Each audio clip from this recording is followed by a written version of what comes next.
മേൽ അനുഗ്രഹം ചെയ്യണമേ.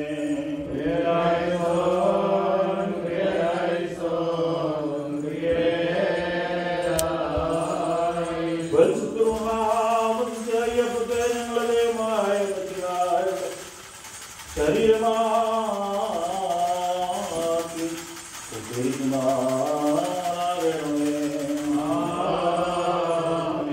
ഈ കർമ്മയിലെ കടത്തെ ഞങ്ങളുടെ മസിഹായുടെ രക്തവുമാക്കി സുഖിമാകണമേ.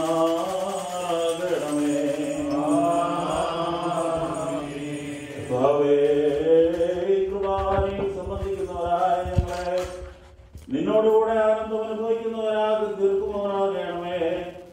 ഞങ്ങൾ നിനക്ക് നിന്റെ ഏകജാതനത്തിന്റെ പരിശുദ്ധവുമായിരിക്കും സ്തുതിയും സ്തോത്രവും സമർപ്പിക്കുകയും ചെയ്യുമാറാകണമേ.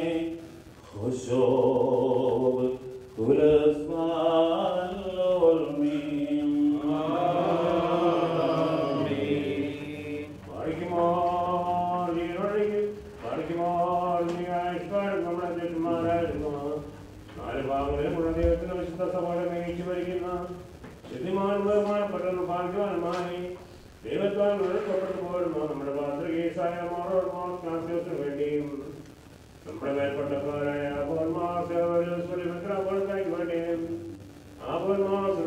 വേണ്ടിയും ആപോന്മാർത്തിന് വേണ്ടിയും വേണ്ടിയും സത്യവിശ്വാസികളായ ശേഷമുള്ള സപ്പന്മാർക്ക് വേണ്ടിയും മഹത്വഭയങ്കരവും പ്രസിദ്ധവുമായ സമയത്ത് അപേക്ഷിച്ച് പ്രാർത്ഥിക്കണം.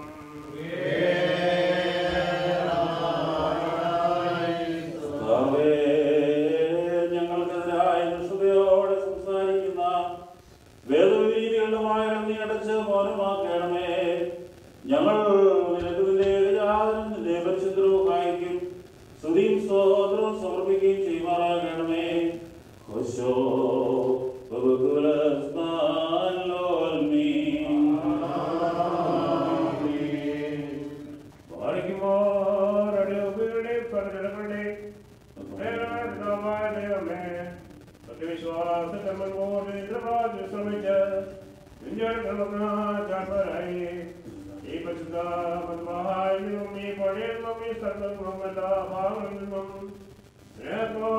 വിശ്വാസത്തോടുകൂടി വാങ്ങിപ്പോയിരിക്കുന്ന വിശ്വാസികളായ മറ്റുള്ളവരെ ഞങ്ങൾ ഓർക്കുന്നു.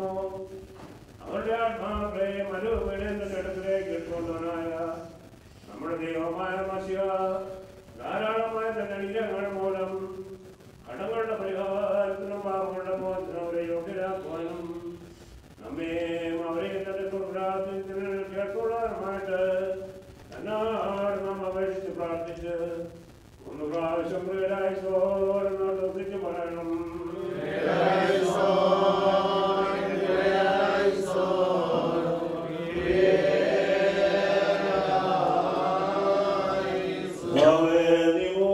മരണത്തിൽ നിന്ന് രക്ഷപ്പെടുകയും പാതാളത്തിൽ നിന്ന് സംരക്ഷിക്കപ്പെടുകയും പൂഴിയിൽ നിന്ന് ഉദ്ധരിക്കപ്പെടുകയും ചെയ്യുമ്പോൾ നിന്റെ ഏകജാതന്റെ കൃപ അവരിൽ പ്രബലപ്പെടുവാനിടയാകണമേ.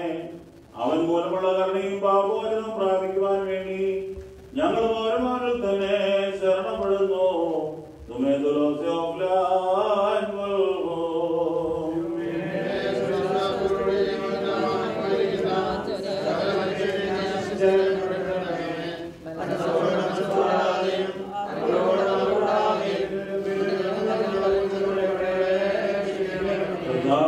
പൊതുവായ പുനരുദ്ധാനത്തിലെ നവീകരണത്തോടുകൂടി നിന്റെ ആത്മീയ രാജ്യത്തിലെ ആനന്ദത്തിനും ഞങ്ങളെയും അവരെയും കൃപയോടെ അർഹരാക്കി തീർക്കണമേ. തന്മൂലം സകലത്തിനും ബഹുമാന്യവും അനുഗ്രഹീതമായ നിന്റെ നാമം ഞങ്ങളുടെ കർത്താവ് യേശുമിശിഹായുടെയും പരിശുദ്ധരുമായുടെയും നാമങ്ങളോടുകൂടെ സകലത്തിലും എന്ന പോലെ സ്തുതിക്കപ്പെട്ട പൊഴുത്തപ്പെടുകയും ചെയ്യുമാറാകണമേ.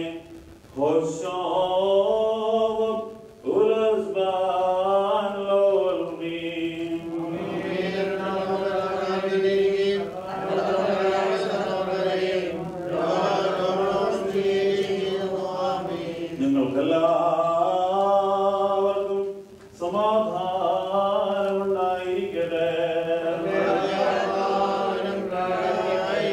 യഹൂദ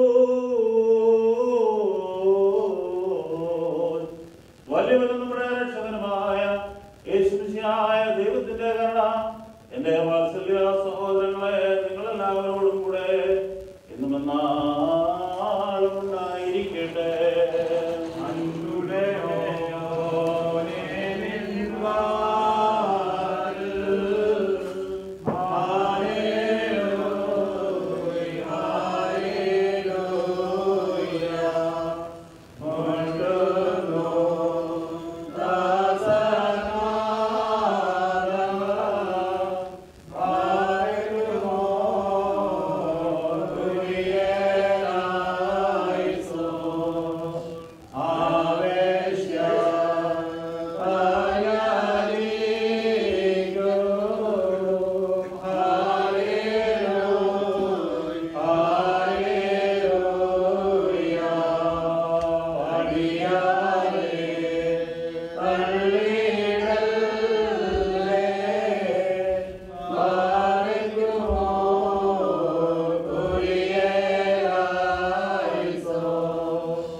സ്വർഗസ്നായ ഞങ്ങളുടെ പിതാവേ എന്ന് നിന്നെ വിളിച്ച് പ്രാർത്ഥിക്കുവാനായിട്ട് ഞങ്ങളുടെ വായുകളും അതിരങ്ങളും തുറക്കുകയും ഞങ്ങളെല്ലാവരുടെയും ആത്മശരീരങ്ങളെ വിശദീകരിക്കുകയും ഞങ്ങളുടെ ഹൃദയങ്ങളെയും മനസ്സുകളെയും വെടിപ്പാക്കുകയും ചെയ്യണമേ. പാർക്കുമോ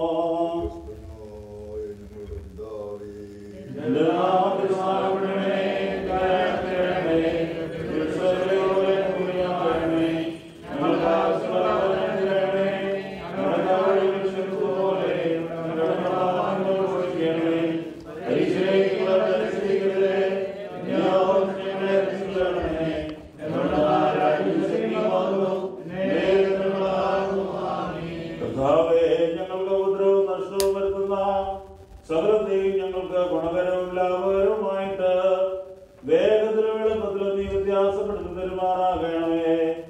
ഞങ്ങൾ നിനക്ക് നിന്റെ ഏകജാതനും നിന്റെ പരിശുദ്ധ റൂഹായിക്കും സ്തുതിയും സ്തോത്രവും സമർപ്പിക്കുകയും ചെയ്യുമാറാകണമേ.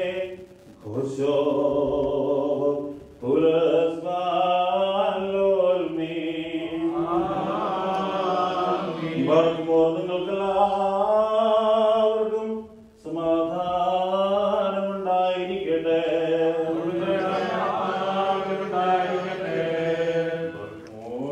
Before receiving these holy mysteries that are offered, let us again bow our heads before the merciful Lord.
പരിശുദ്ധ ത്രിത്വത്തിന്റെ കൃപയും കരുണയും എന്റെ വാത്സല്യ സഹോദരങ്ങളെ നിങ്ങളെല്ലാവരോടും കൂടെ നാളും ഉണ്ടായിരിക്കട്ടെ.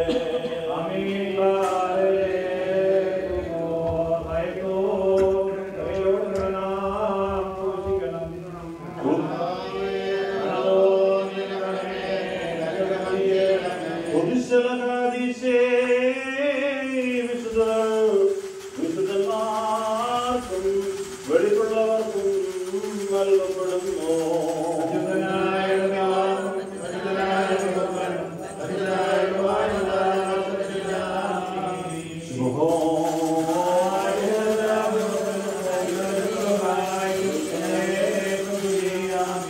കരുണയോടെ ലോകത്തെ സൃഷ്ടിച്ച പരിശുദ്ധനായ ഏകപിതാവ് നമ്മോട് കൂടെ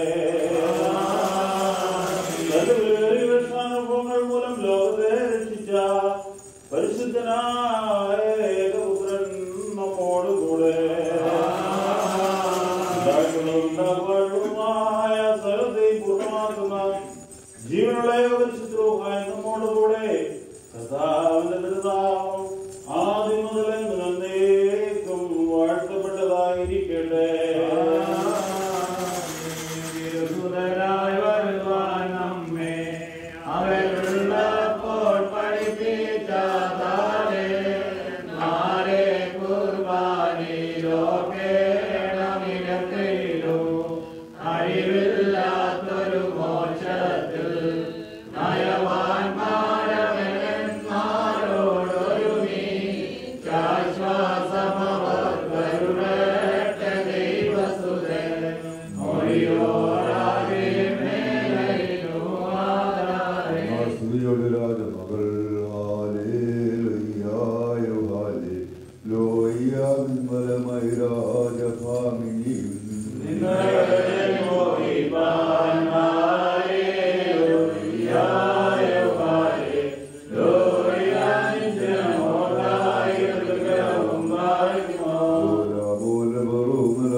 Amen.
നിന്റെ പുത്രന്റെ ശരീരങ്ങളാകുന്ന ഈ ദിവ്യദാനത്തിന് അർഹങ്ങളാക്കി തീർത്ത നിന്റെ കൃപയെ അവർ സ്തോത്രം ചെയ്യുന്നു. താൻ മൂലം അവന്റെ ഉടനകം നിന്റെ പരിശുദ്ധ സ്തുതിയും ബഹുമാനവാധിപത്യവും യോഗ്യമാകുന്നു.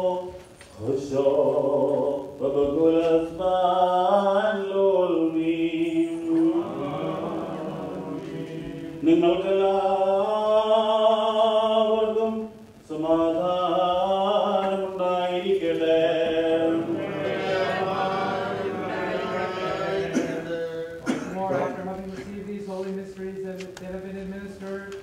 Let us again bow our heads before the merciful Lord.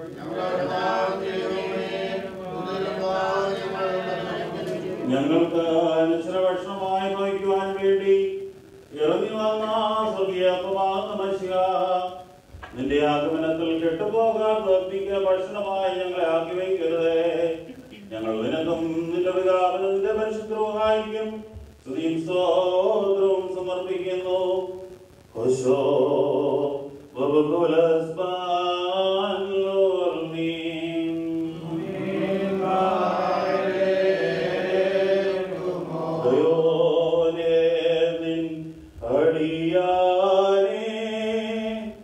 തിരുബലി കൈക്കൊണ്ടേറ്റണമേ.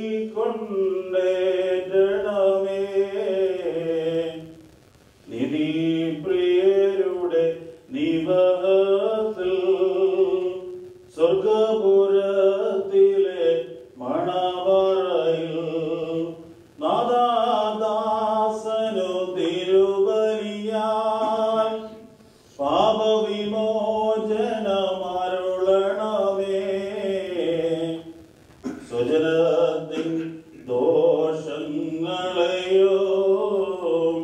കർത്താവേ മായിക്കണമേ.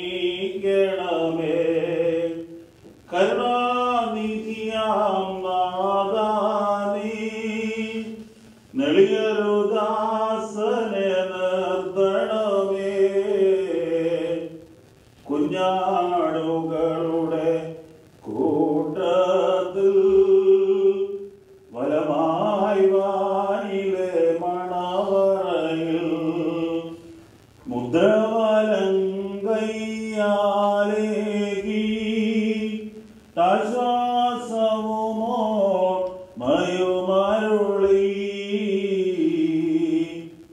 ആനന്ദ സ്ഥാനത്തിവനെ കർത്താവേ നിർത്തിയിടണമേ.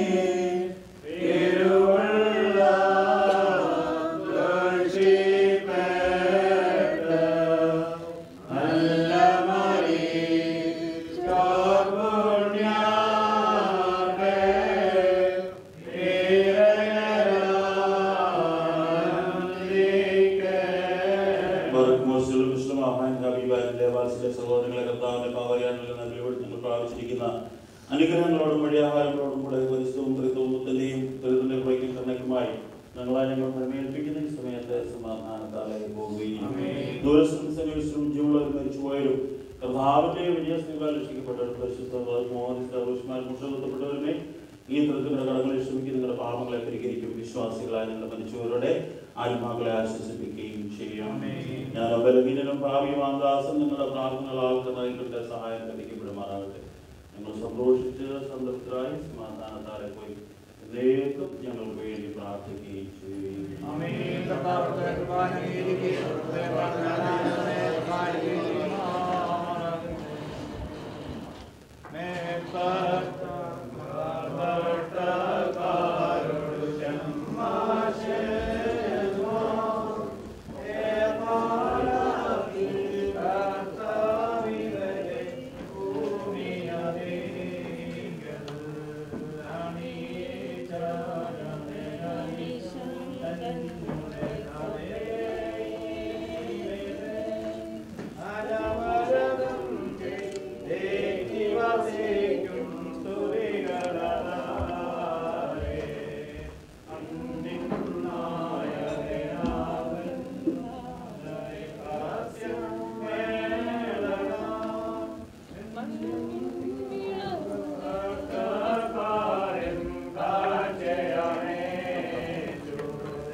Too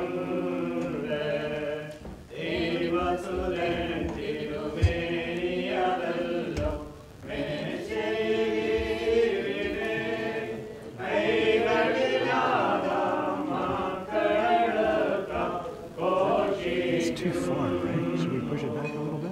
Right? Should we push it back a little bit that way? The speed is that más a veces que that's way. Más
We also have the time for the party now, so come and do the wine.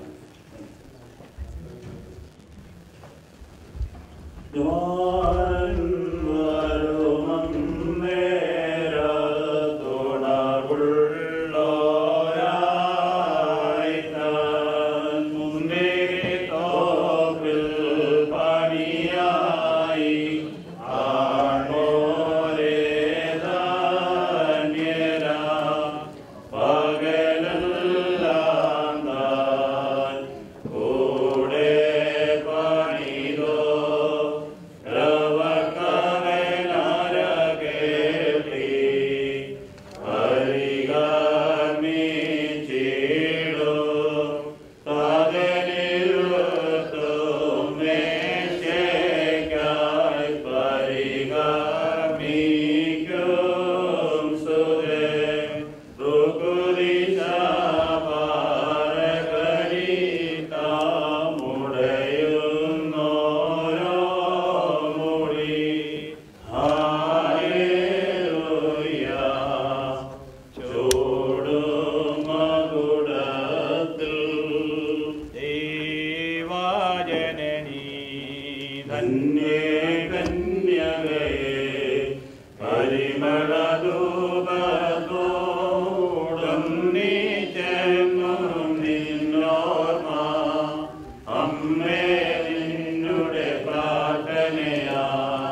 കന്യേ നിന്നോടായി നിന്നിൽ വസിക്കുന്ന ദിവനു നീ അവിവാഹിതയാം ജനയിത്രീ സർവസൃഷ്ടിയോദകനാം സൂര്യനു കന്യാമാതാവായി നീ തന്നെ ഭാഗ്യവതിയമ്മേ ഉത്തമയൗസേപ്പി ആസ്തികളെ.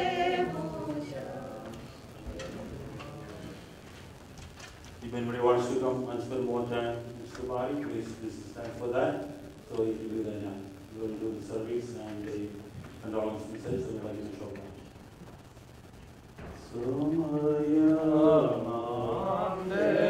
ത്തിൽ ഞാൻ സ്വർഗയാത്ര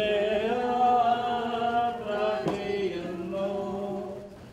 N സ്വദേശം കാൺകാനായി ബദ്ധപ്പെട്ടോടിടുന്നു.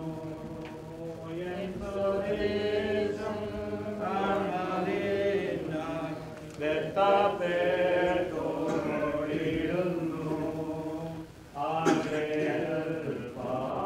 നേരം മാത്രം എന്റെ യാത്ര തീരുവാൻ യേശുവേ നിനക്കു സ്തോത്രം. വേഗം നിന്നെ കാണും ഞാൻ. യേശുവേ നിനക്കു സ്തോത്രം.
പോലെ യാത്രക്കായി പുതുശക്തി തരുന്നു.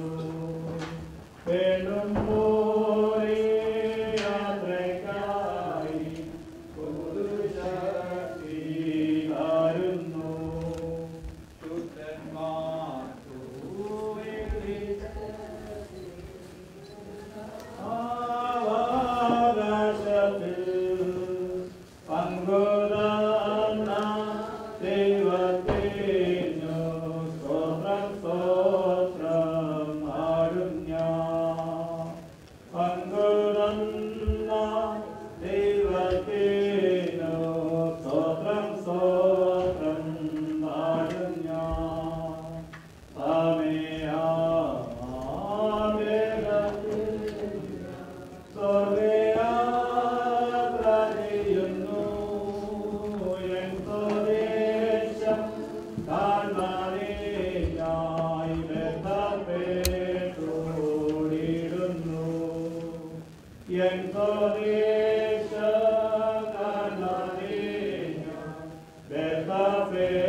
Amen.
കർത്താവിനാൽ അനുഗ്രഹിക്കപ്പെട്ട ഇപ്പോൾ ഹാർട്ട്ഫോർഡ് സെന്റ് മേരീസ് ഇടവകയെ പ്രതികരിച്ച് എത്രയും ബഹുമാനപ്പെട്ട ചാലുപറമ്പിലച്ചന് നമ്മോട് സംസാരിക്കുന്നതായിരിക്കും. അനേക വർഷത്തെ വ്യക്തിബന്ധം ചാലുപറമ്പിലച്ചനും കുറിച്ചാനുമായിട്ടുണ്ട്. ആ ബന്ധം ഇപ്പോൾ നമ്മൾ ഷെയർ ചെയ്യുന്നത് ഉദ്ഘാടനത്തെ ശ്രമിക്കാം. വൈദിക ശ്രേഷ്ഠരെ, കർത്താവിനാൽ അനുഗ്രഹിക്കപ്പെട്ട വാത്സല്യ മക്കളെ, നമുക്ക് ഏവർക്കും പ്രിയങ്കരനായിരിക്കുന്ന ഈ ഉരുളക്കുട്ടി പാലക്കുടിയിലെ ഉരുളക്കുട്ടിക്കാരന് അദ്ദേഹവുമായിട്ട് വളരെ ദീർഘകാലത്തെ ഒരു സ്നേഹബന്ധമാണ് എനിക്കുള്ളത്. 40-40 വർഷത്തെ അടുത്ത സ്നേഹബന്ധമുണ്ട്. വർഷങ്ങൾക്ക് മുമ്പ് മിക്കവാറും ഞാൻ ന്യൂയോർക്ക്, ന്യൂജേഴ്സി ഒക്കെയും സന്ദർശിച്ചുകൊണ്ടിരുന്ന ഒരാളാണ്. അപ്പോഴൊക്കെയും അദ്ദേഹത്തിൻ്റെ ഭവനത്തിൽ പോയി വളരെയേറെ സന്തോഷത്തോടെ അദ്ദേഹം സ്വീകരിക്കുകയും ചെയ്തിട്ടുണ്ട്. ഇന്നിപ്പോൾ തന്നെ ഇങ്ങോട്ട് വരുവാനായിട്ട് പ്രായത്തിൻ്റെതായ ബുദ്ധിമുട്ടുകളുണ്ടെങ്കിൽ തന്നെയും പ്രിയപ്പെട്ട ഉരുളക്കുട്ടിച്ചായന് വാങ്ങിപ്പോയപ്പോൾ ഇവിടെ വന്ന് കാണുവാനായിട്ട് സാധിച്ചില്ലെങ്കിൽ അതൊരു ഗിൽറ്റി ഫീലിംഗ് ആയിട്ട് മാറുമെന്ന് എനിക്കറിയാം. അദ്ദേഹത്തിന്റെ സ്നേഹം ഇന്ന പോലെ നോക്കുന്നത് എപ്പോൾ വന്നാലും നമ്മാരസം ചേർന്ന് സംസാരിച്ച് ആ സ്നേഹം പങ്കിടുവാനായിട്ട് വളരെ പ്രാവശ്യങ്ങൾ എനിക്ക് സാധിച്ചു. ഇദ്ദേഹത്തിന്റെ പ്രത്യേക ഗുണമായിട്ട് എനിക്ക് തോന്നിയിട്ടുള്ളത്, ആർക്കും ഇദ്ദേഹം ഒരു ഉപദ്രവകാരിയായിരുന്നില്ല. എല്ലാവരോടും സ്നേഹത്തോടും സന്തോഷത്തോടും കൂടി സംസാരിക്കുന്ന ഒരു പ്രകൃതക്കാരനായിരുന്നു പ്രിയപ്പെട്ട ഈ സഹോദരൻ. പ്രിയമുള്ളവരെ, വേർപാട് ഏത് അവസ്ഥയിലായിരുന്നാലും അതൊക്കെയും നമ്മെ ദുഃഖിപ്പിക്കുന്നതാണ്. ഈ പ്രിയപ്പെട്ട സഹോദരന്റെ വേർപാടില് ദുഃഖിച്ചിരിക്കുന്ന കൊച്ചമ്മ, മക്കള്, കൊച്ചുമക്കള്, ബന്ധുമിത്രാദികൾ ഇവരോടൊക്കെയും ചേർന്ന് അവരുടെ ദുഃഖത്തിൽ ഞാൻ പങ്കുചേരും. അതോടൊപ്പം തന്നെ ഹാർട്ട്ഫോർഡ് സെയിന്റ് മേരീസ് ജ്ഞാനായ ഇടവകയിലെയും ബോസ്റ്റൺ സെയിൽസ് ടീം ജ്ഞാനായ ഇടവകയുടെയും നാമത്തിലുള്ള എല്ലാ അനുശോചനങ്ങളും അറിയിക്കും. ഈ പ്രിയപ്പെട്ട സഹോദരന് ഈ ലോകത്തിൽ ജീവിച്ചിരുന്നപ്പോൾ അറിഞ്ഞുകൊണ്ടോ അറിയാതെയോ വലുതോ ചെറുതോ ആയ എന്തെങ്കിലും തെറ്റുകൾ ഈ പ്രിയപ്പെട്ടവരിൽ വന്നു പോയിട്ടുണ്ടെങ്കിൽ അത് ദൈവസന്നിധിയിൽ കൊടുക്കപ്പെട്ട് ഇദ്ദേഹത്തിന് സ്വർഗരാജ്യത്തില് അബ്രഹാമിന്റെയും ഇസ്ഹാക്കിന്റെയും യാക്കോബിന്റെയും വലിയ സ്ഥാനമതി കൊടുക്കട്ടെ എന്ന് പ്രാർത്ഥിക്കുകയും ആശംസിക്കുകയും ചെയ്യും. ഒരിക്കൽ കൂടി ദുഃഖിതരായിരിക്കുന്ന എല്ലാ ആളുകളും ചേർന്ന് അവർ ദുഃഖത്തിൽ പങ്കുചേരുകയും ചെയ്തുകൊണ്ട് ഞാൻ എൻ്റെ വാക്കുകൾ ഉപസംഹരിക്കുന്നു.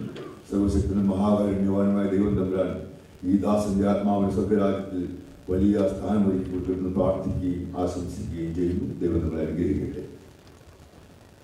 9ാമത്തെ പാട്ട്. ഓക്കെ, ഞാൻ നോട്ടം തികച്ചു സ്വർഗഗേഹേ വിരുദിനായി ലോകെ ഞാൻ നോട്ടം തികച്ചു സ്വർഗഗേഹേ വിരുദിനായി പറന്നിടും ഞാൻ മറൊരു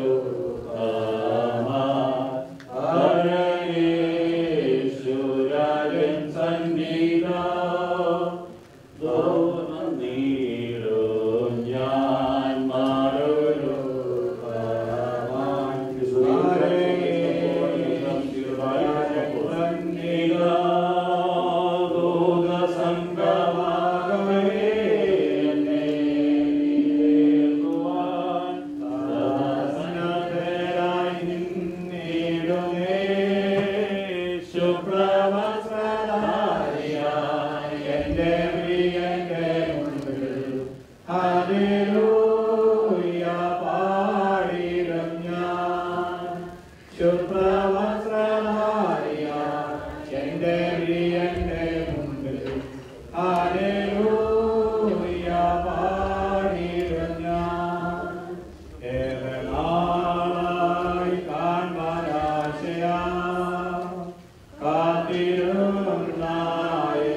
തേജസ്സോടെ ഞാൻ കാണുന്ന നേരം ഇരുളാടങ്ങിടുമേ ദൂതസംഘമാകവേ എന്നെ എതിരേൽക്കുവാൻ സദാ സന്നദ്ധരായി നിന്നിടുന്നേ. ശുഭ്രവസ്ത്രധാരിയായി എന്റെ പ്രിയന്റെ മുമ്പിൽ ഹല്ലേലൂയ പാടിയിടും ഞാൻ. ഇപ്പോൾ ബഹുമാനപ്പെട്ട ലാഹിലച്ചന് നമ്മോട് സംസാരിക്കുന്നതായിരിക്കും. കുലകൃഷ്ണനുമായിട്ട് അനേക വർഷത്തെ വ്യക്തിബന്ധമുള്ള യോഗ ചർച്ച മുതലുള്ള വ്യക്തിബന്ധമുള്ള ബഹുമാനപ്പെട്ട ലാഹിലച്ചന് ഇപ്പോൾ നമ്മോട് സംസാരിക്കുന്നത്.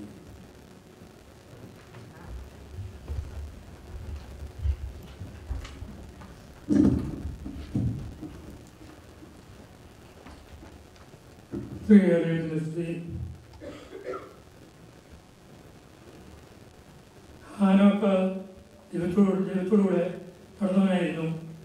ദൈവം അവനെ എടുത്തുകൊണ്ടതിനാൽ കാണാതെയായി.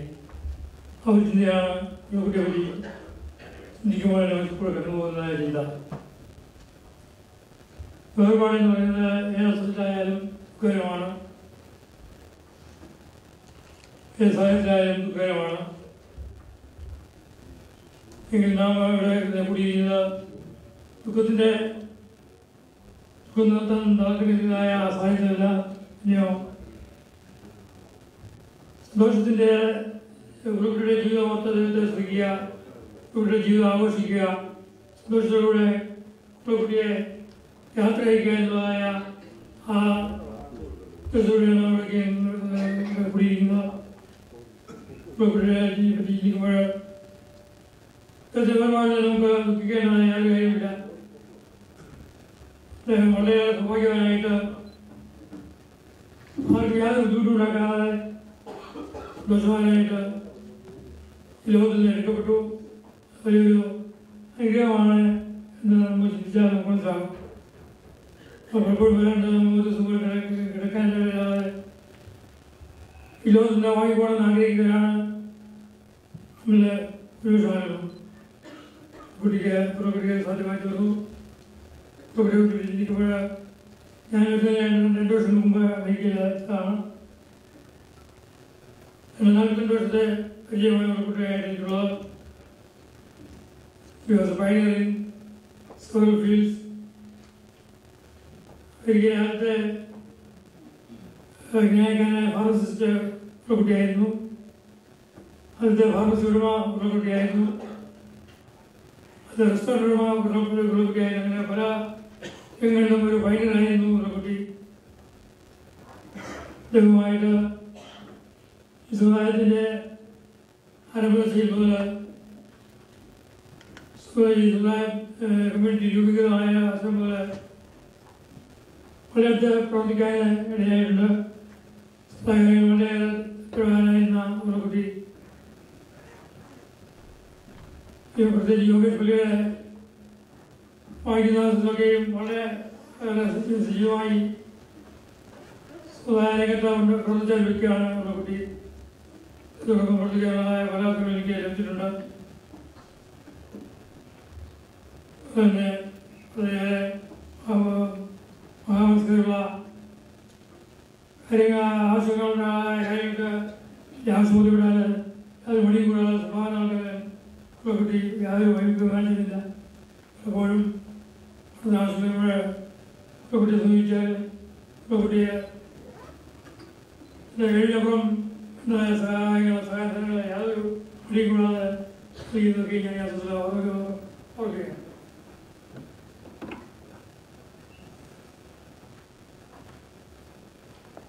കുട്ടിക്ക്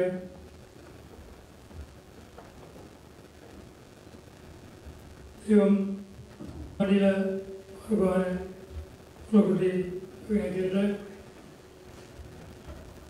നമ്മളൊക്കെയും ഈ കമ്മ്യൂണിറ്റിയിൽ ആദ്യ ജനറേഷനിലെ ടൈമിങ്സ് കുട്ടിയുടെ കഴിഞ്ഞോ അടുത്ത് ഒന്നും നിൽക്കുകയാണ്. നമ്മളൊക്കെ നമ്പറാണ് വരുന്നത്. അതിലാണ് നമ്മുടെ ഇടയെങ്കിലും അമ്മയുടെ നമുക്കെയും നമ്മുടെ അതിനായിട്ട് പോകാൻ ഇവർക്ക് വേണ്ടിയിട്ട് എല്ലാ ആശ്രയങ്ങളും അറിയിച്ചുകൊണ്ട് എല്ലാ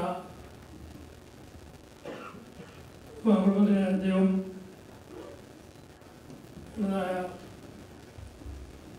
ആശ്വാസമായിട്ട് എന്ന് പറഞ്ഞുകൊണ്ട് എൻ്റെ മക്കളെ ഇരിക്കുന്നു. നാളായി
Ave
വേദന നമുക്ക് നൽകുന്നതായ അനുഭവമാണ്.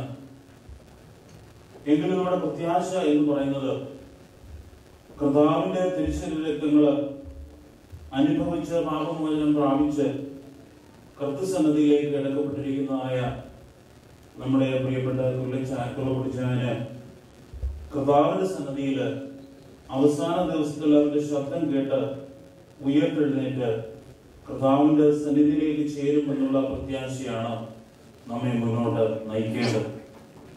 ഓരോ ക്രിസ്തീയ വിശ്വാസിയുടെയും അടിസ്ഥാനപരമായ ലക്ഷ്യം യേശുക്രിസ്തുവിന്റെ സന്നിധിയില് നിത്യതയിൽ എത്തിച്ചേരുക എന്നുള്ളതാണ്. The life in this world is temporary. Our goal, our ultimate goal is to be with Jesus Christ in eternal life. ആ ഒരു ലക്ഷ്യത്തിലെ യാത്ര ചെയ്തുകൊണ്ട് പ്രിയപ്പെട്ട കുർബാന നമ്മെ വിട്ട് പിരിഞ്ഞിരിക്കുക.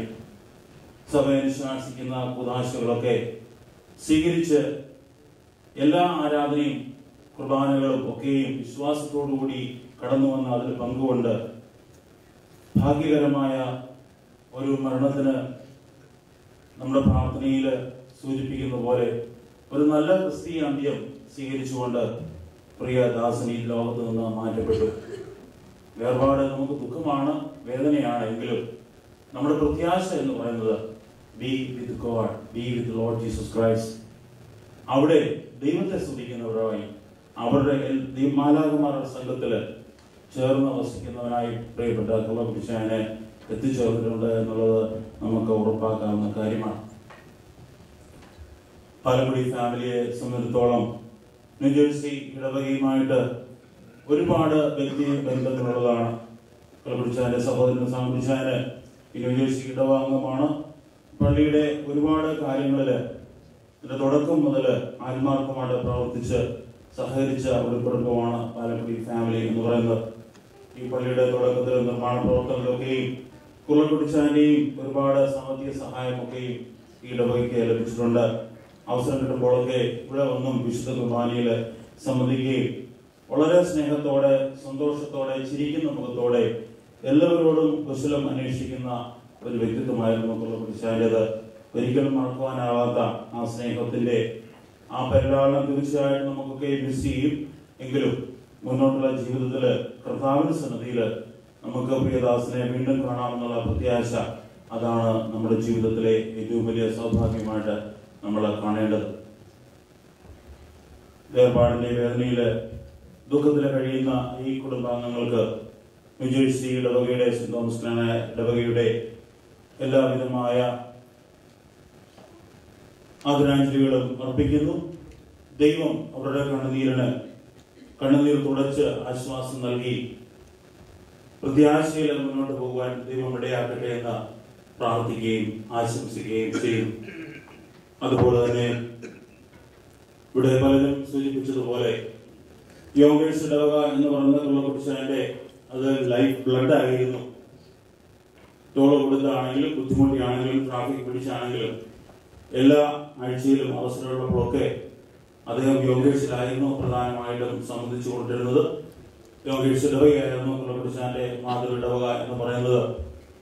ആ കാലഘട്ടത്തിൽ വന്ന ഒരുപാട് പേര് ഈ ന്യൂയോർക്ക് ന്യൂജേഴ്സി ഏരിയ എന്ന് മൂവ് ചെയ്ത് ടെക്സസിലൊക്കെ പോയിട്ടുണ്ടെങ്കിലും ഇപ്പോഴും കുർബാനും അലിസാനിയും എത്ര ബുദ്ധിമുട്ടുണ്ടെങ്കിലും പ്രയാസമുണ്ടെങ്കിലും യോഗേഴ്സ് ഇടവകയിലെ കുർബാന് പോകാതിരിക്കുകയില്ല. അത്രമാത്രം ഇടവകയെ സ്നേഹിച്ചു. നോർത്ത് അമേരിക്കൻ കനായ കമ്മ്യൂണിറ്റിയുടെ ആദ്യത്തെ ദേവാലയമാണ് യോഗേഴ്സ് പള്ളി എന്ന് പറയുന്നത്. അതിന്റെ പ്രാരംഭ കാലഘട്ടം മുതൽ അതിന്റെ എല്ലാ പ്രവർത്തനങ്ങളും കുർബാന സജീവമായിട്ട് സഹകരിച്ചു. ഇന്നലെ ഞാൻ സൂചിപ്പിച്ചതുപോലെ 1981 നോർത്ത് അമേരിക്കൻ കനായ കമ്മിറ്റി രൂപീകൃതമായപ്പോൾ അതിന്റെ പ്രഥമ സെക്രട്ടറി ആയിട്ട് ഈ കമ്മ്യൂണിറ്റിയെ ശുശ്രൂഷിച്ച സേവനം ചെയ്ത വ്യക്തിയായിരുന്നു കുർബാന. ഒരിക്കലും ഈ നോർത്ത് അമേരിക്കൻ കനായ കമ്മ്യൂണിറ്റിക്ക് അദ്ദേഹത്തിന്റെ സേവനത്തെ വിസ്മരിക്കുവാനായിട്ട് സാധ്യമല്ല. യോഗേഴ്സ് ഇടവകയുടെ വികാരിയായ ബഹുമാനപ്പെട്ട അച്ഛന് പ്രത്യേകമായ സാഹചര്യത്തിൽ ഇവിടെ നിന്ന് കാലിഫോർണിയയിലേക്ക് പോകേണ്ട ഒരു സാഹചര്യം ഉണ്ടായതുകൊണ്ട് അച്ഛനെ പ്രതിനിധീകരിച്ചുകൊണ്ടും യോഗേഴ്സ് ഇടവകയെ പ്രതിനിധീകരിച്ചുകൊണ്ടും യോഗേഴ്സ് ഇടവകയുടെയും നോർത്ത് അമേരിക്കൻ കനായ കമ്മ്യൂണിറ്റിയുടെയും ആദരാഞ്ജലികളും പ്രാർത്ഥനകളും ഈ കുടുംബത്തിന് നേരുന്നു. ഇപ്പോൾ യോഗേശ്വര വേഗം തിരിച്ചുകൊണ്ട് ഇപ്പോൾ ശോശപ്പ സമർപ്പിക്കുവാനായിട്ട് ഇടവകയുടെ സെക്രട്ടറി ട്രസ്റ്റി തോമസ് കുട്ടിയെയും അതുപോലെ secretary ജോയിയെയും ക്ഷണിച്ചോളൂ.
Please come forward.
Now it's time for the final eulogy.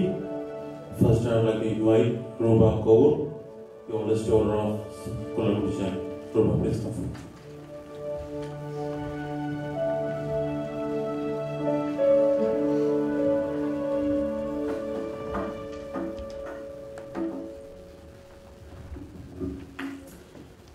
As you all know, my father's passing was sudden and unexpected.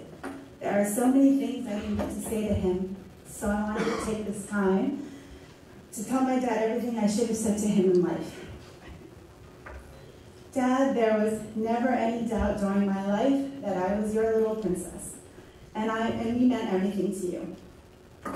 Even before I have actual memories, I feel like I have memories just from the stories that you used to tell me over and over again of my childhood.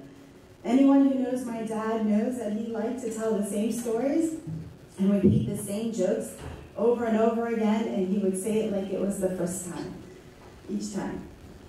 And if I could hear that story or a joke again from him, I'd do anything. So I'm going to tell you a couple of those stories. One was how after I was born, I came home on Christmas Eve and my dad put me under the Christmas tree because I was the best Christmas present ever. Or the time during my baptism, I didn't cry and I would just grab Simon Etchen's Bible and just sit there and smile. And he was so proud. Or how when he used to take me walking down the streets of New York City, I would grab people's hair and pull, and he would have to apologize to all the strangers on the street. And then there are the real memories that I have, like you taking me and Robbie to Overpeck Park in Leonia and playing hide and seek in grass that was as tall as we were. And of course, being a parent now, I can only imagine what was lurking in that grass. But he didn't care. He just enjoyed running around with us, and we would run, and we would hide, and we would giggle, and I'm so glad he did that because those snippets of those moments in my memory are so vivid in my mind. I remember the way in our apartment on 96th Street in New York, Robbie, Dad, and I would look out the window of our bedroom for Mommy's bus to pull up. That would drop her off from work. And as soon as we would see the bus pull up, we would run and hide somewhere in the apartment, waiting to scare her when she came in. I think we did this every night, so I don't know why Mommy got scared. I remember when he had his own pharmacy in New York, and sometimes I would get to go to work with him on Saturdays. We would listen to the radio, and he would let me count the medicine. We would always get pizza for lunch. And we'd have to go to another store to get snacks because the closest thing he had to candy in the store were Vicks cough drops. And sometimes when he got really busy and we couldn't leave, I'd have to just eat some Vicks. Speaking of candy, my dad always brought home 2 peanut M&Ms for me and my brother every night from work. And at night, my brother and I would go into his briefcase and grab them to eat while we watched TV. Even if we missed a day, my dad wouldn't. So if we didn't grab the M&Ms one day, the next day there would be 4 waiting for us. It was fantastic. And many of our friends would be jealous that when they came over and saw that we got to eat peanut M&Ms every single day.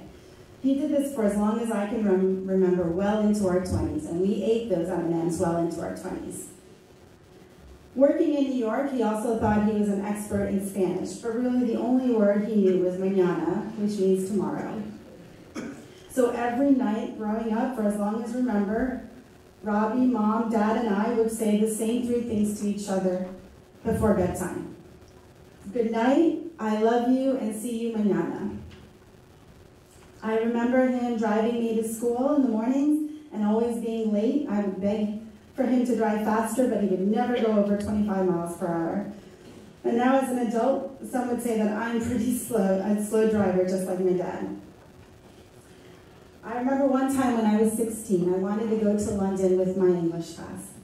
And when the trip was offered, I thought, well, no harm in asking. My parents will obviously say no, because I hardly get to go on any sleepovers, so they're not going to send me to Europe. I don't even think I begged because I was pretty sure the answer would be no. So when my dad came home that evening, I asked him, and he just looked at me for a long time, and then he said, well, I think I can send you if I work a couple of overtime shifts, so maybe. And I did get to go, and it was truly one of the trips that I've taken that has lasting memories for me. The only time I've ever been to Europe. The first time I felt so independent and was able to experience a culture so foreign to me. My dad took a step outside of his comfort zone to give me something that was outside of my comfort zone, but one that had such lasting positive memories for me. Being a parent now, I'm not so sure I would be able to see past my own anxieties and worries to see something from my child's perspective or see future benefits like my dad did that night. Fast forward a few years and he and I are carpooling into the city together for work. We spent almost 1.5 hours each morning going to the GW Bridge and then taking the subway together downtown. I actually really enjoyed that time with my dad all those years. And then when I was planning my wedding, we still made that trip into work every morning. And I remember we would argue about where to have my wedding.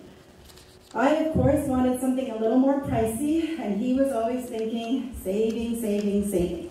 And I was the opposite. And my husband, after reading the speech, said, nothing has changed. But I clearly remember this one moment after fighting about the wedding for weeks, where he just, in a heartfelt, gentle way, said to me, I want to provide that for you. And I can't explain why that moment was so meaningful to me. It wasn't because he was giving me what I wanted. It was that my whole life I thought he just doesn't want to spend any money. But it was the way he was built, and it was how he provided a good life for his family. But in that moment, he was choosing to go against everything he believed in and everything that made sense to him, just to make my silly little dreams come true. And that was my dad, unselfish in his love for his children and his family. Now, he loved his kids, and we all know that. There was never any doubt that he was a loving and doting dad. But the man loved his grandbabies. This is the essence of who he is. His grandkids were the light of his life. And the sun and the moon set with them. He became a grandfather almost exactly 10 years ago.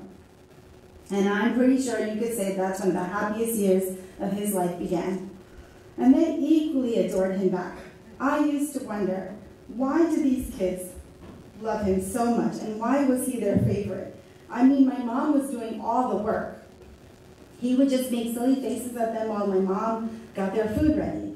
Or he would hold one diaper while my mom changed the diaper. Or he would hold a towel while my mom was the one who actually gave it back. So why did they jump into his arms the moment they saw him over anyone else?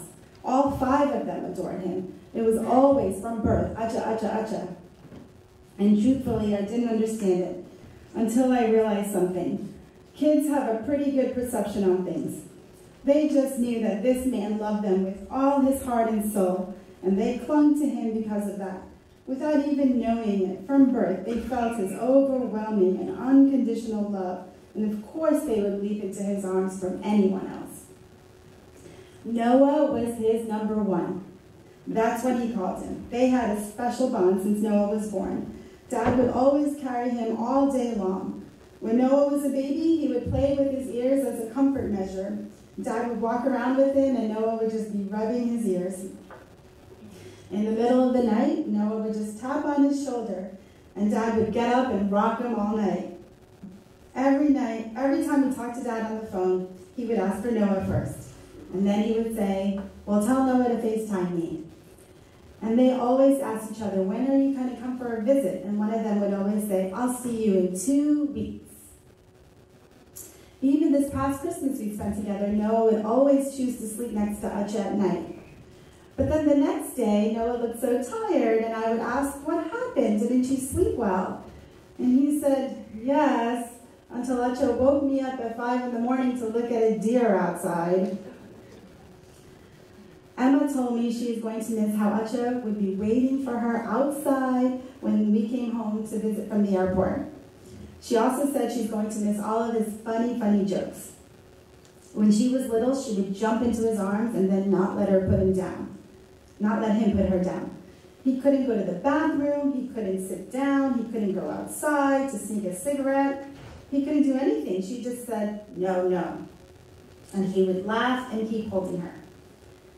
Emma loved playing a game where Acha would swing them on his legs or ankles, and then on the last swing, she would jump into his lap with uncontrollable laughter. And all of them would say, "One more time, Acha, one more time." And of course, Acha would do it one more time. Cameron was the only one out of the 5 that actually preferred to sleep with Ami, but he wanted Acha during the day to play with. Acha was always so silly, and he would say the same jokes he told me and Robbie to them. His jokes are apparently timeless. He would make the same cross-eyed face at them that he used to with Robbie and me, and both Emma and Cameron can mimic it pretty well. So I guess, Dad, you would be proud that joke will carry on for at least one more generation. Cameron especially loved all the candy and soda Acha used to give him. When Cameron was younger, if I ever left him in the morning with Mom and Dad, he would cry. So I would feel bad, and a little later I'd call Mommy and see how Cameron was doing. And Mommy would say, "Oh, he's fine. Acha gave him a Kit Kat. He's happy." And I said, "Mom, it's 8:30 in the morning, and he's 2 or 3. He shouldn't be eating Kit Kats." Dad knew we had a strict no soda rule in our house, but that never deterred him. Any chance he got, he would let them have a sip, and he would be mystified if one of them told on him. He literally told my kids not to tell me. Despite how many times my mom and I would tell him not to give him the soda or the candy, he totally ignored us, and God only knows what he gave them. Cameron also gave my dad the dream of being a godfather.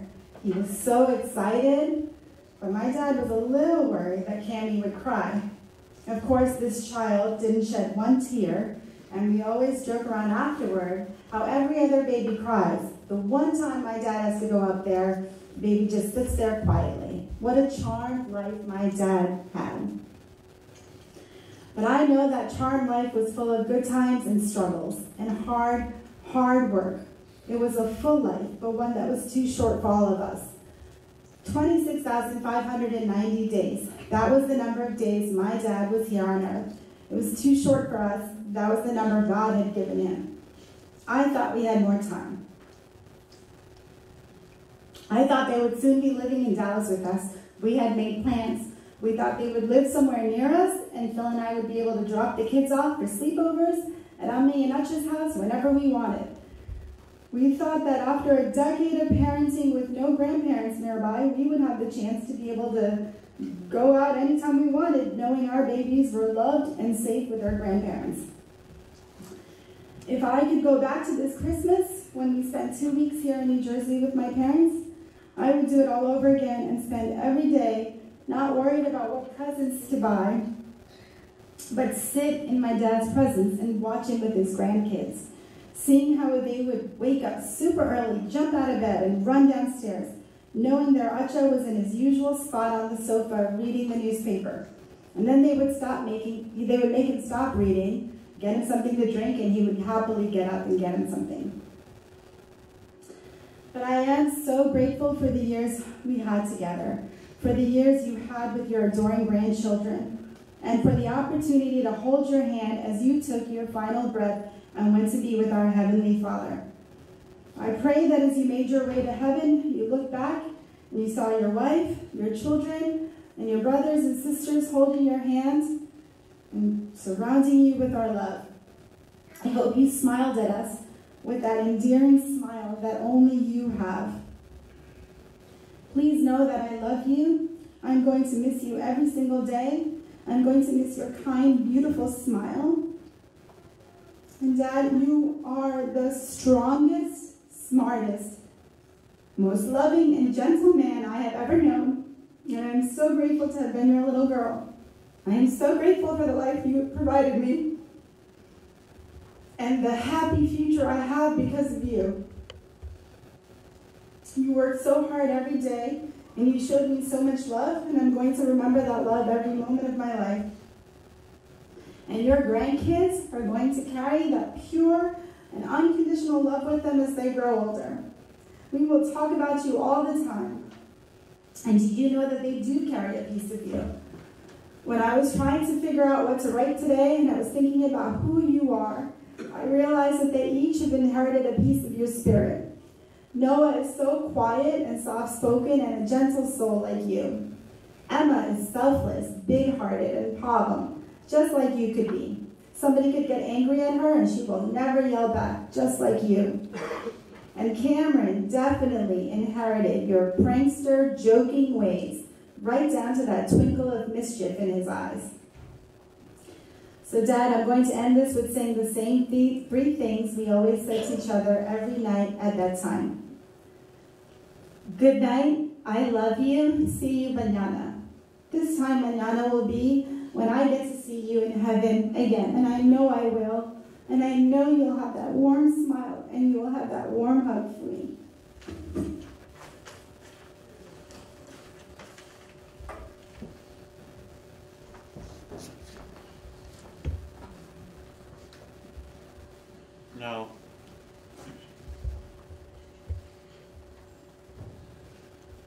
Now his son-in-law, Philip, will continue the message.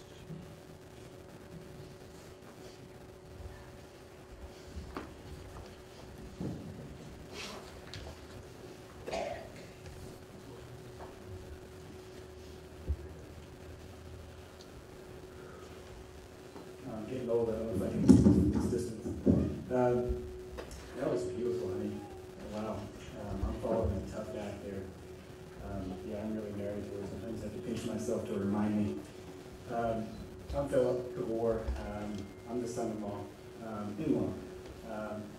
I'm the son-in-law that was never treated like an in-law.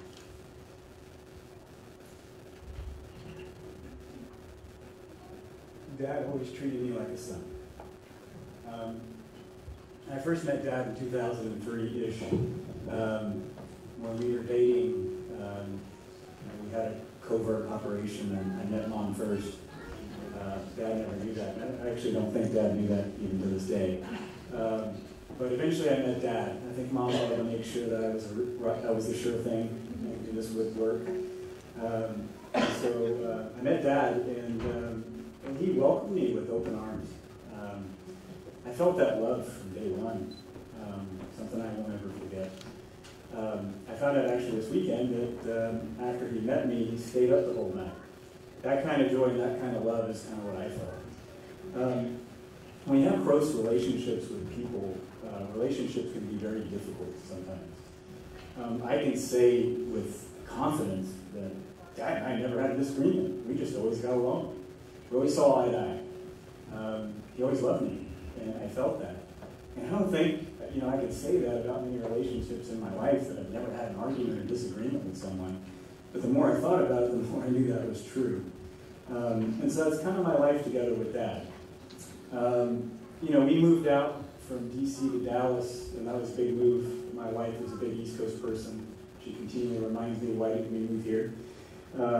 But as a consolation prize, I try to make an effort to visit. So in the summer, the kids would at least come for 2 weeks. I would come for at least a week. And we try to get a holiday in. That wasn't always consistent, but the one consistent thing that we would do every year would be February. Now, in New York and New Jersey, I don't need to remind you that it's very cold here, that it snows in the summer, in February. So we usually brought them to Dallas for warmer weather. Now it happens to coincide with Noah's birthday, so he'll be 10 next week. Dad made every birthday except for one. The one he missed was when Cameron was born. Cameron was born in November, so he was with us for 2.5, 3 months, and he had to get back to his house.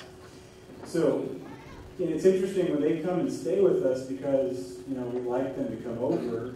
They would stay for at least 4 to 6 weeks, sometimes even 8 weeks. And what was interesting, that's normal to me, no big deal, but when I tell my friends or colleagues that, hey, my in-laws are coming for 4, sometimes 8 weeks, I would always get a look. What do you mean your in-laws are staying with you for 4 to 8 weeks? And are you going to be okay? And I'm thinking, yeah, I'm going to be fine. They treat me like a king. I get breakfast in the morning on the way out. I get dinner when I come home. I can't wait. It's great. And there's just so much love. They pour themselves on us and our kids. I don't have to worry.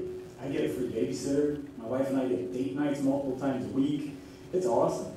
And my kids are happy. So when Mom and Dad came, that's a happy time in my life. And I work long hours, and February is the only month of the year I don't get text messages at 7, 7:10, 7:30, 7:45, 8 p.m., 8:15. When are you coming home?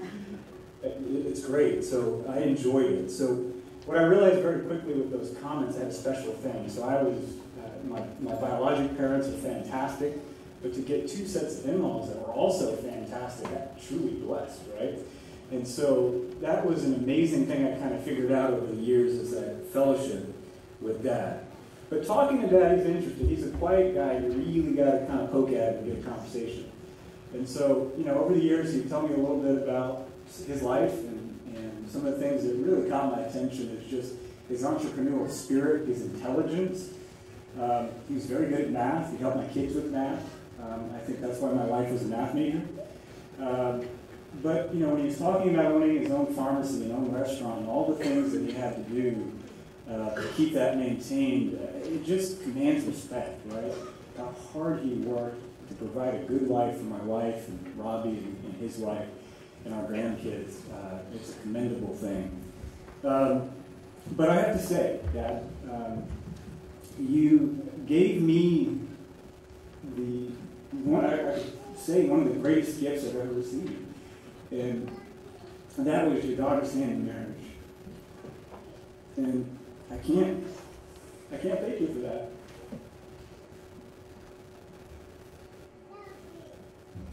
No, I told myself I wouldn't do it. Just bear with me for a second. All right.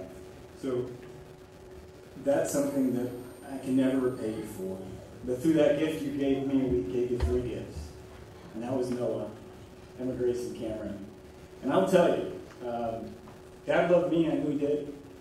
I know he loved Ruba, I know he loved Mom. But you can put that love for the 3 of us combined, throw in Robbie and Bonnie, that wouldn't compare to the love that he had for his grandkids. And so that was an amazing thing to see. I would tell Dad, I kind of think of Dad as a transformer. He wasn't Optimus Prime, he wasn't Megatron, he was Uchtron. And what do I mean by that? It's because he's normally this quiet guy sitting on the periphery, reading his newspaper, not saying much, he's never in the center of anything, he's kind of just hanging out.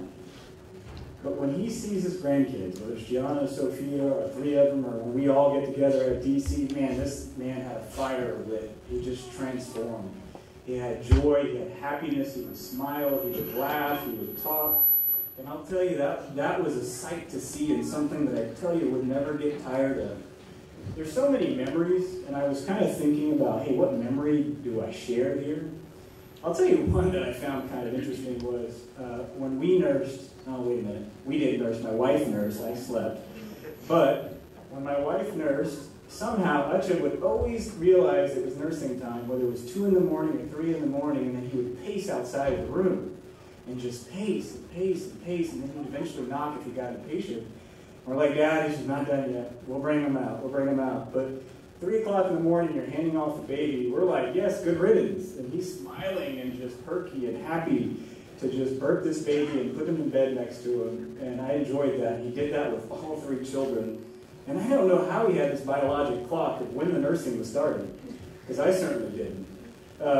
Now, Ucha was, as Ruba was saying, he knew Spanish and some other languages, and so, I can understand. I'm colloquially fluent in Malayalam. I can't speak it very well. I think I can speak it well, but it's pretty broken. But I wanted my kids to know a little Malayalam. And listen, Ruba and I, we're not good teachers. We're not going to be able to do that. So I told Dad, I said, listen, teach them Malayalam. Talk to them. Let them learn a little bit. Well, maybe I shouldn't have done that. But, he taught them a few words, and one word that I remember him teaching was kaka. And so Noah's a few months old. Anytime he would see a bird, he'd be like, kaka! And he'd scream it so loud that everybody would look and no one knew what he was saying. That was okay in the States, but one time we took a vacation to Mexico. And little Noah, at about 6 months old, or however old he was, he would see a bird and he would scream out, kaka, kaka! And everybody in Mexico would look at us funny. And I didn't quite understand that, so as we were taking our professional photos, the photographer leaned into me and he said, hey, do you know what that means in Spanish? And I said, I had no idea. He said, that means poop. And so, Ucha really did know Spanish. And so, that was a very fond memory of mine with Ucha. Now, we talked about Ucha, everybody said a lot of things, but truly the rules didn't apply. We got a lot of rules in our house. And the sugar rule is definitely a big rule. But Ucha, man, that guy, I don't know how he got away with it. He's the only grandparent that could give the kids all sorts of stuff and never get in trouble. I would tell him, and I'd say, Dad, we shouldn't be doing it. He'd just hand it anyway. They were just all laugh. You couldn't get mad at it. I mean, it's just so nice. It's hard to say anything. But my oldest two, Emma Grace and Noah, they are ultra veterans. They knew all about the sugar supply and everything that comes with it. But, you know, when Cameron came on the scene, he was a little bit of a rookie. So my two vets taught him the ropes. And so before Cameron could speak, before he had teeth, before he could walk, and I think he could barely crawl, he could point. So he would go up and he'd do this. Acho would pick him up, and then he'd point. And he'd go point into the pantry. And Acho would just wait to the pantry and he'd point at something in the pantry. And of course, regardless of our peanut allergies and all the other allergies we have, my son would have something without teeth, and I don't know how he ate it, and heaven only knows what he was getting. But Acho would always get away with that, and I love that about him. I think that was something that the kids loved about him as well. So this lighting up around the kids is something that I enjoyed. Now he lit up with a couple of other people. We lit up around my dad, and I've never seen Dad talk like that, you know? But these two dads get together, they're just talking and talking and talking and talking. We went on a cruise ship together. This is the one time we vacationed together with all parents, and they would go to breakfast every morning. If I'd see them at the dinner table, they're just talking, talking, talking. My dad's not much of a talker either, but to see both of these people talk, it was a beautiful thing to see. And I'm going to miss that. Now, I didn't get much of this, but I mean, I was Dad's best friend. His daughter, Anisha, was the broker for me and Luba, and she never got a fee, by the way. So, but it was neat seeing Dad around Onion Uncle. And I have a feeling, I kind of had a thought, it was just like, you know, on Dad's way to the gateways of heaven, Onion Uncle that was probably Onion Uncle, right? So Onion Uncle probably pushed everybody out the way, including his parents, to be the first one to greet him. So those were some special kind of moments that I kind of thought about that I wanted to share. Now, when all this stuff happened, we were actually at a fundraiser, and this is something my wife was looking forward to for a while. She's pretty involved in school, so this was a big night.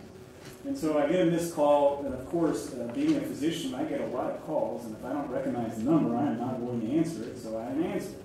But I thought it was a little weird that it was a New Jersey number, but I waited for voicemail. I figured if it was important, somebody would leave a message. And I get this message. Oh man, my heart dropped. And so I called, and quickly I'm thinking, well, I know you can tell this to Ruba yet. And so I talked to the ER doctor, talked to an ICU doctor, and long story short, I kind of understood the gravity of what was going on. And I'll tell you, man, I had to say a quick prayer because I didn't know how I was going to tell this to my wife, and that was challenging. Well, we got through it. And we scrambled on Saturday night to get packed and didn't know if we're packing for a funeral or what, but we did anyway. And so, but the next day we knew we had to kind of brace ourselves. We're going to tell our kids what was going on. And man, we were dragging our feet. But kids woke up and they saw the suitcases everywhere, and they were like, where are we going? And so we're like, okay, well, wait, let's everybody get up, and we're kind of dragging our feet, but eventually we realized that we couldn't not say anything. So put them on the couch, and we were trying to decide what to tell them, and so I said, hey, I'm just sick, and he's going to go home to be with Jesus soon. And it was awkward. There were a lot of emotions, a lot of tears. And my son Noah said, well, Etcher promised me he's going to make it to see me a decade. He's supposed to come, so they were supposed to fly up next week, and he was upset about it. Emma, and she's got the faith of gold, I'll tell you. She said, no, Etcher's going to be fine. Jesus is going to heal Etcher. Don't worry about it. You guys have got it all wrong. And you know what? I think that's all how we should have thought about this. Cameron, on the other hand, Cameron said, well, Etcher's going to have a birthday party in heaven. And then he stopped and he said, Daddy, I want to go to that birthday party. And I had to explain to him that we can't go to a birthday party in heaven. But, you know, as I took a moment to process what the children said, you know, what Cameron said, out of the mouth of babes come the truth, right? I think he had it right. That there is a birthday party in heaven. And what Cameron was saying gives us hope. And now, I'm not a preacher of the gospel, but I am a student of the gospel. So I'd be remiss if I didn't share. So the Apostle Paul said in Ephesians, I pray that from his glorious and unlimited resources, he will empower you with inner strength through His Spirit, then Christ will make His home in your hearts as you trust in Him. Your roots